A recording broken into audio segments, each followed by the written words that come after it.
காலத்துல வேற ஒரு ராஜாக்கு போகும்போது இப்ப நம்ம என்ன செய்வோம், டக்கு டக்குன்னு ஒரு செகண்ட்ல மெசேஜ் அனுப்பி விட்டுருவோம். அந்த காலத்துல மெசேஜ் எல்லாம் கிடையாது இல்லையா, செல் ஏதோ கிடையாது. அதனால ஒரு நிருபம் மாதிரி எழுதுவாங்க. ஊர்ல இருந்து நாகம்மான்னு ஒருத்தர் வருவாரு.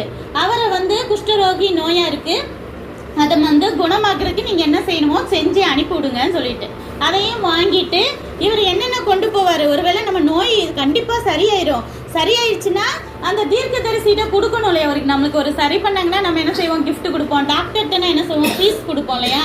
அந்த காலத்துல கிஃப்ட் கொடுக்குறதுக்கு என்னென்ன கொண்டு போயிருக்கிறான்னா 10 தாளந்து வெள்ளி.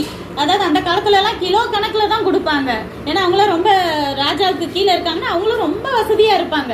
அப்போ கிலோ கணக்குல வெள்ளி கொண்டு போறாரு. 10 தாளந்து சொல்லுங்க, 10 தாளந்து வெள்ளி, 6000 சேக்கல் கோல்டு. 6000 சேக்கல் கொண்டு போறாரு.